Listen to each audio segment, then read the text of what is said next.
Hello students, welcome to La Excellence IAS academy.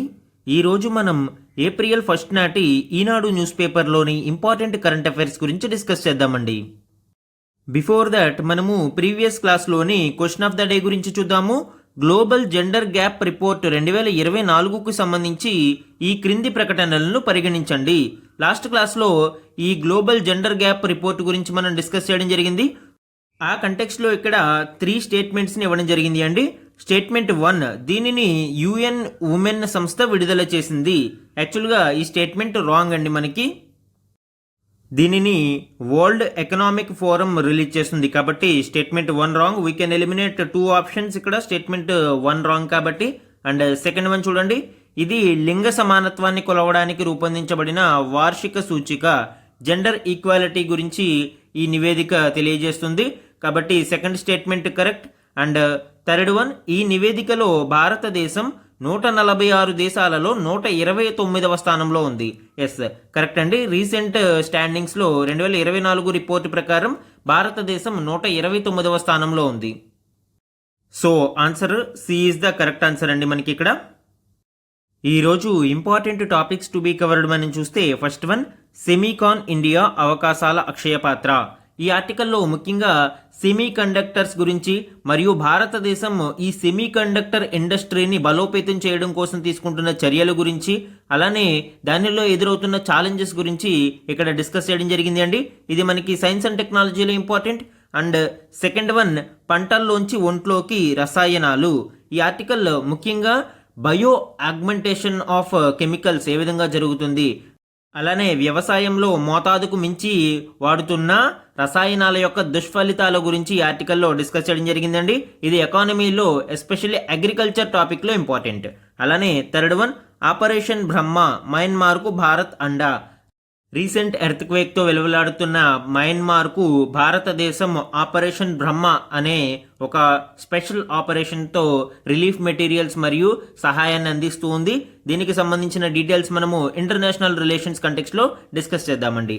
And fourth one, water drone ప్రయోగ పరీక్ష విజయవంతం. Indian navy సక్సెస్ఫుల్గా ఈ వాటర్ డ్రోన్ ప్రయోగ పరీక్షను విజయవంతంగా నిర్వహించిందండి. దీనికి సంబంధించిన డీటెయిల్స్ మనకి సైన్స్ అండ్ టెక్నాలజీలో ఇంపార్టెంట్. అండ్ ఫిఫ్త్ వన్, మణిపూర్లో ప్రత్యేక అధికారాల చట్టం పొడిగింపు. ఈ article AFSPA act, armed forces special powers act గురించి డిస్కస్ చేస్తూ ఉంది. దీనికి సంబంధించి మనము గవర్నెన్స్ కంటెక్స్ట్లో ఇది ఇంపార్టెంట్ అండి. అలానే ఇవే కాకుండా ఈరోజు ఈనాడు న్యూస్ పేపర్లోని అదర్ ఇంపార్టెంట్ కరెంట్ అఫైర్స్ని గురించి కూడా డిస్కస్ చేద్దాం. ఈరోజు మన ఫస్ట్ ఆర్టికల్ చూడండి, సెమీకాన్ ఇండియా అవకాశాల అక్షయ పాత్ర. ఈ ఆర్టికల్ ముఖ్యంగా semi conductor industry in India గురించి డిస్కస్ చేయడం జరుగుతుంది. ముఖ్యంగా ఇండియాస్ సెమీ కండక్టర్ మిషన్ గురించి, అలానే దానిలో ఎదురవుతున్న ఛాలెంజెస్ అండ్ వే ఫార్వర్డ్ గురించి ఇక్కడ మనం డిస్కస్ చేద్దామండి. అసలు సెమీ కండక్టర్స్ అంటే ఏంటి? The name it self indicates semi conductors అంటే పూర్తి స్థాయిలో కాదు, ఇది పాక్షికంగా కండక్టివిటీని కలిగి ఉంటుంది. ఇక్కడ చూడండి, కండక్టర్ గురించి, సెమీ కండక్టర్ అండ్ ఇన్సులేటర్ గురించి ఇవ్వడం జరిగింది. దీనిని ఎలక్ట్రికల్ రెసిస్టెన్స్ పాయింట్ ఆఫ్ వ్యూలో మనం చూడవచ్చు. ఏదైనా ఒక వస్తువు యొక్క ఎలక్ట్రికల్ రెసిస్టెన్స్ అనేది 10⁻⁻10 అంటే వెరీ లో ఉంటే దానిని conductor, good conductor of electricity అంటాం మనము. Like gold, silver, copper, iron, ఇవన్నీ గుడ్ కండక్టర్ ఆఫ్ ఎలక్ట్రిసిటీస్. దీనిని రెసిస్టివిటీ ఓమ్ సెంటీమీటర్స్లో కొలుస్తారు.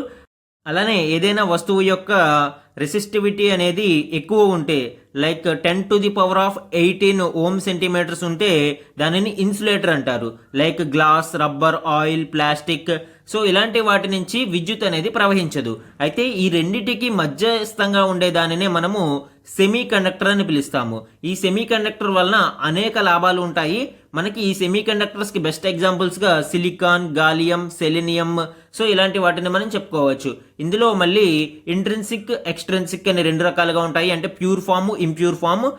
ఇందులో ఇంట్రిన్సిక్ సెమీ కండక్టర్స్ని ప్యూరెస్ట్ ఫార్మ్ ఆఫ్ సెమీ కండక్టర్స్గా చెప్పవచ్చు. డిఫరెంట్ అప్లికేషన్స్కి డిఫరెంట్ ఈ సెమీ కండక్టర్ టైప్స్ని మనం ఉపయోగించడం జరుగుతుంది.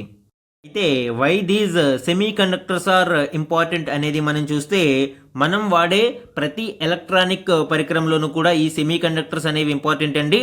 ఈ సెమీ కండక్టర్స్తో మనము మైక్రో చిప్స్ లేదా ఇంటిగ్రేటెడ్ సర్క్యూట్స్ని తయారు చేస్తారు. ఇవి ఎలక్ట్రానిక్ పరికరాలకి బ్రెయిన్ లాగా పనిచేస్తాయి. భవిష్యత్ అంతా digital technology, artificial intelligence, nano technology, 5G communication, so ఇలాగా వివిధ రంగాలలో ఈ ఇంటిగ్రేటెడ్ చిప్స్ లేదా ఈ సెమీ కండక్టర్స్ యొక్క ఉపయోగం అనేది చాలా చాలా కీలకం. ఇండియా ఈ సెమీ కండక్టర్ రంగంలో స్వయం సమృద్ధిని సాధించేందుకు తీవ్రంగా కృషి చేస్తుంది. దీనికోసం భారతదేశం సెమీ కండక్టర్ మిషన్ని తీసుకురావడం జరిగింది. అయితే ఈ సెమీ కండక్టర్ రంగంలో భారతదేశం ఎందుకు వెనకబడి ఉంది అనేది కారణాలు మనం చూస్తే, హయ్యర్ క్యాపిటల్ ఇన్వెస్ట్మెంట్, అంటే ఈ వ్యయం ఇనీషియల్ స్టేజ్లో ఈ వ్యయం అనేది చాలా ఎక్కువగా ఉంటుంది. అలానే lack of private participation, private భాగస్వామ్యం కూడా ఆ సమయంలో చాలా తక్కువగా ఉండడం వలన ఈ రంగంలో భారతదేశం వెనుకబడింది. అయితే ఇదే సమయంలో తైవాన్, దక్షిణ కొరియా, జపాన్, అమెరికా లాంటి దేశాలు ఈ సెమీ కండక్టర్ రంగంని నైపుణ్యాన్ని సాధించి ప్రపంచ మార్కెట్ని తమ గుప్పిట్లోకి తీసుకున్నాయి. ఇప్పుడు ప్రాబ్లం ఏంటి? ఒకవేళ ఈ దేశాలు భారతదేశ సెమీ కండక్టర్స్ ఇంపోర్ట్స్ మీద రెస్ట్రిక్షన్స్ పెడితే, అంటే మేము మీకు ఎగుమతులు ఇవ్వము అని రెస్ట్రిక్షన్స్ పెడితే, భారతదేశం యొక్క సైన్స్ అండ్ టెక్నాలజీ అనేది చాలా వరకు కుదేలైపోతుంది. కాబట్టి భవిష్యత్తులో ఇలాంటి వాటిని దృష్టిలో పెట్టుకుని భారతదేశం ఈ రంగంలో స్వయం సమృద్ధి సాధించడానికి సెమీ కండక్టర్ మిషన్ని లాంచ్ చేయడం జరిగింది. ఇందులో భాగంగా సెమీ కండక్టర్ల యొక్క అభివృద్ధికి మరియు డిస్ప్లే మ్యానుఫ్యాక్చరింగ్ ఎకోసిస్టమ్ని అభివృద్ధి చేయడానికి సుమారు 76,000 కోట్లను అప్రూవ్ చేయడం జరిగింది. భారతదేశం యొక్క సెమీ కండక్టర్స్ కన్జంప్షన్ అనేది వచ్చే 5 ఏళ్లలో విపరీతంగా పెరిగే అవకాశం ఉంది. ముఖ్యంగా 2026 నాటికి సుమారు $80 బిలియన్, అలానే 2030 నాటికి $110 బిలియన్ విలువ గల సెమీ కండక్టర్స్ కన్జంప్షన్ అనేది ఉండబోతుంది. కాబట్టి దీనిని దృష్టిలో పెట్టుకుని మనము ఈ ఇండియాస్ సెమీ కండక్టర్ మిషన్ని లాంచ్ చేయడం జరిగింది. దీనితో పాటు product linked incentives scheme and design linked intensive schemes లాంటి వాటిని అండ్ చిప్స్ టు స్టార్టప్స్ లాంటి ప్రోగ్రామ్స్ని కూడా ఈ సెమీ కండక్టర్స్ని అభివృద్ధి చేయడం కోసం లాంచ్ చేయడం జరిగిందండి. భారతదేశం సెమీ కండక్టర్ రంగంలో స్వయం సమృద్ధి సాధించాలి అంటే ఎదురవుతున్న ప్రధాన సమస్యలు మరియు తీసుకోవాల్సిన జాగ్రత్తల గురించి చూద్దాము. దేశీయ సెమీ కండక్టర్ రంగం పూర్తి స్థాయిలో పురోగమించాలి అంటే ప్రభుత్వ ప్రోత్సాహం, పరిశ్రమల పెట్టుబడులు, విద్యా సంస్థల పాత్ర, నిపుణ మానవ వనరుల సమాహారంగా సమన్వయంతో కృషి చేయాలి. అంటే అటు పబ్లిక్ ప్రైవేట్ పార్ట్నర్షిప్తో పాటు ఇటు అకాడమియా మరియు స్కిల్డ్ వర్క్ ఫోర్స్ అందరూ కూడా కోఆర్డినేషన్తో వర్క్ చేసినప్పుడు మాత్రమే ఈ సెమీ కండక్టర్ రంగంలో పురోగమించడానికి అవకాశం ఉంటుంది. ముఖ్యంగా మన విద్యా వ్యవస్థలో దీనికి సంబంధించి కొంత ల్యాగింగ్ ఉంది అండ్ మన స్కిల్ సెట్ కూడా ప్రస్తుతం పూర్తి స్థాయిలో అభివృద్ధి చెందలేదు. ముఖ్యంగా ఇందులో రిస్క్ అనేది పెట్టుబడులు పెట్టడానికి అధికంగా ఉంటుంది. ఎందుకంటే టెక్నాలజీ ఎప్పటికప్పుడు మారిపోతూ ఉండడం వలన పెద్ద పెద్ద సంస్థలు ఇక్కడ రిస్క్ తీసుకోవడానికి వెనకాడుతూ ఉన్నాయి. భారతదేశం ఈ సెమీ కండక్టర్ రంగంలో నిపుణులైన యువతను తయారు చేయాల్సిన అవసరం ఉంది.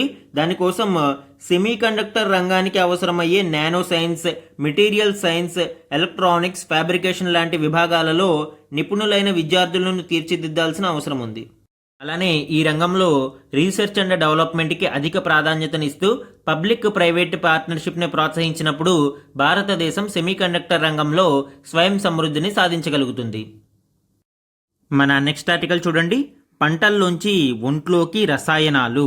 ఈ ఆర్టికల్ ముఖ్యంగా ఇండియన్ అగ్రికల్చర్ సెక్టార్లో ఓవర్ యూజ్ ఆఫ్ ఫెర్టిలైజర్స్ గురించి, అలానే దాని వలన ఎదురయ్యే సమస్యలు మరియు తీసుకోవాల్సిన జాగ్రత్తలు లాంటి విషయాల గురించి డిస్కస్ చేయడం జరిగిందండి.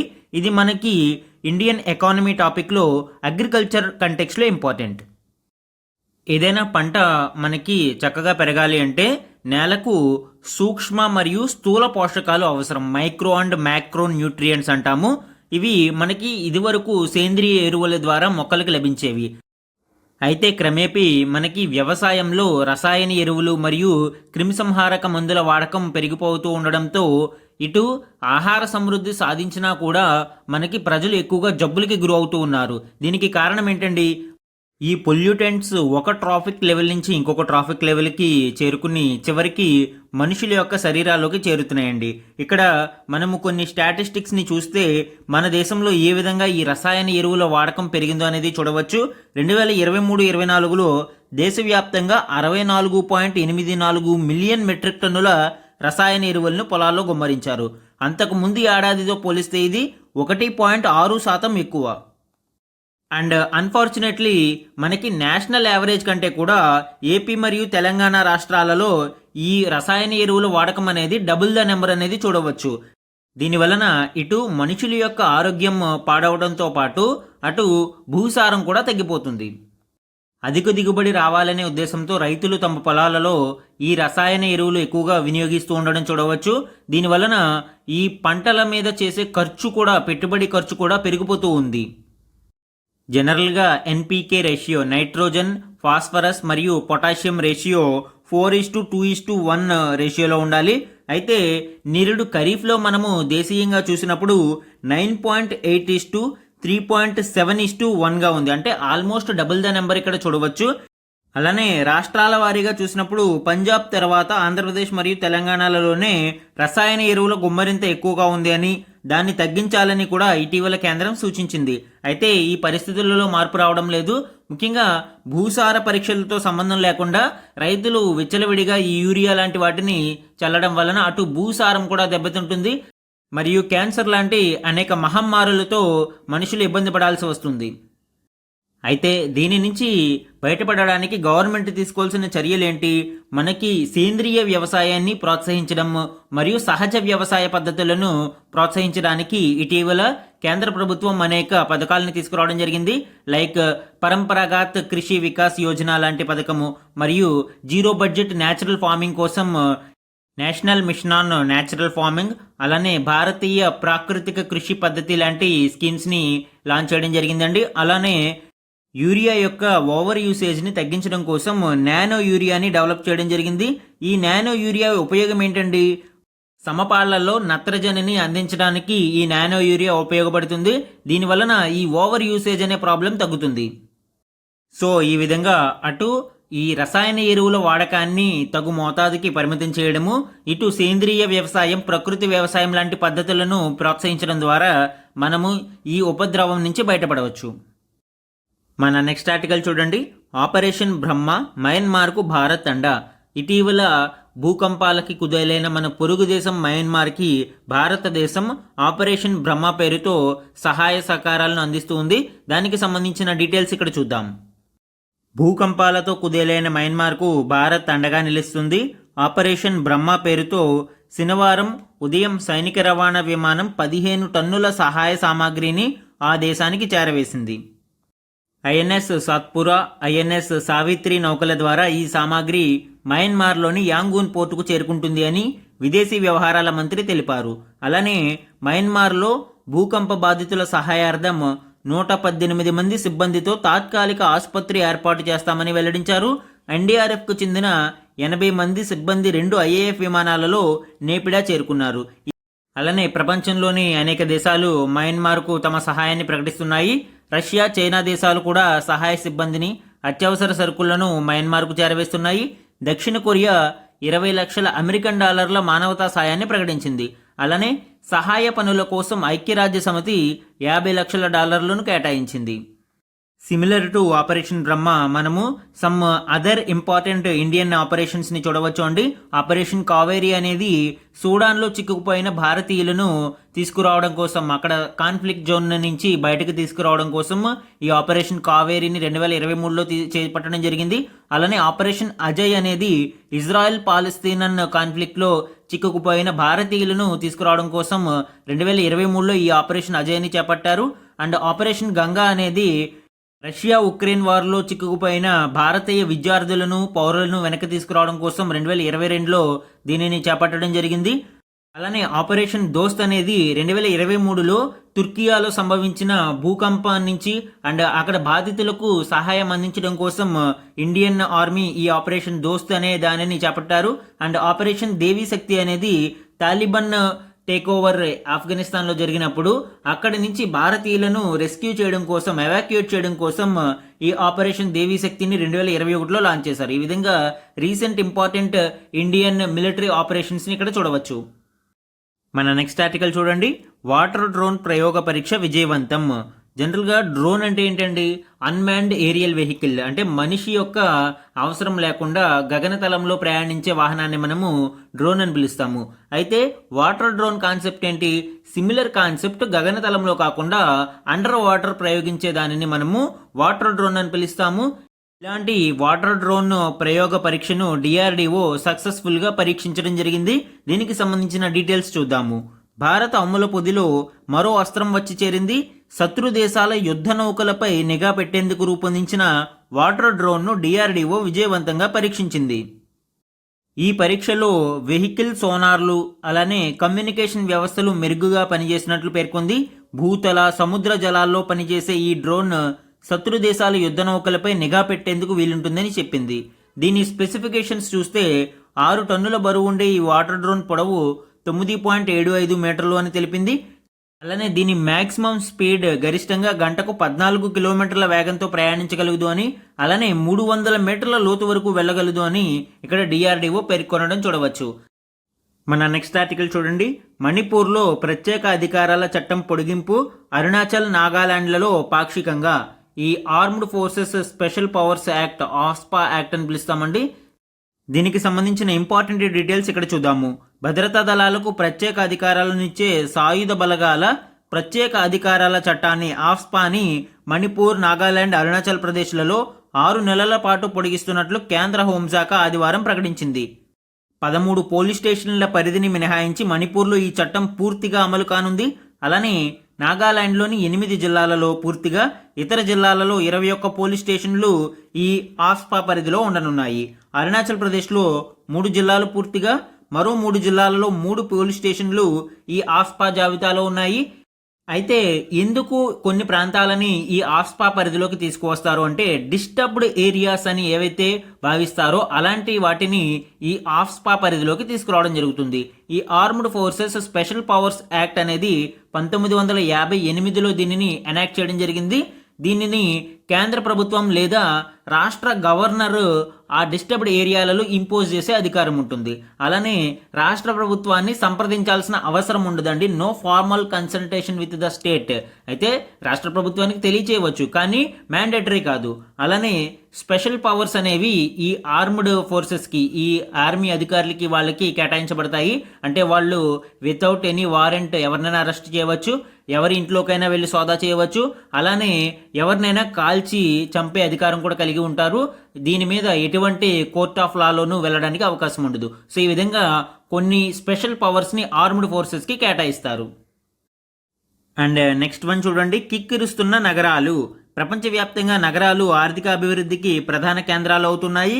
కొత్త ఉపాధి అవకాశాలు వాటిలోనే అంది వస్తున్నాయి. కాబట్టి మనకి ఎక్కువగా ఈ నగరాలు అనేవి పాపులేషన్ అనేది రోజు రోజుకి పెరుగుతుంది. మరోవైపు గ్రామీణ ప్రాంతాలలో ఉపాధి సన్నగిల్లుతుంది. వీటన్నిటి మూలంగా నగరాలకు వలసలు పోటెత్తుతున్నాయి. అందుకు అనుగుణంగా చాలా చోట్ల మౌలిక వసతులు లేకపోవడం వలన నగర జీవనం అనేది దుర్భరం అవుతుంది. ఇక్కడ కొన్ని గణాంకాలని మనం పరిశీలిస్తే 1950లో ఢిల్లీ జనాభా కేవలం 13.7 లక్షలు ఉంటే 2024కి అది 3 కోట్లకు మించిపోయినట్లు అంచనా. అదే కాలానికి ముంబై జనాభా 30.9 లక్షల నుంచి దాదాపు 2 కోట్లకు పెరిగినట్లు మనకి ఇక్కడ గణాంకాలు తెలియజేస్తూ ఉన్నాయి.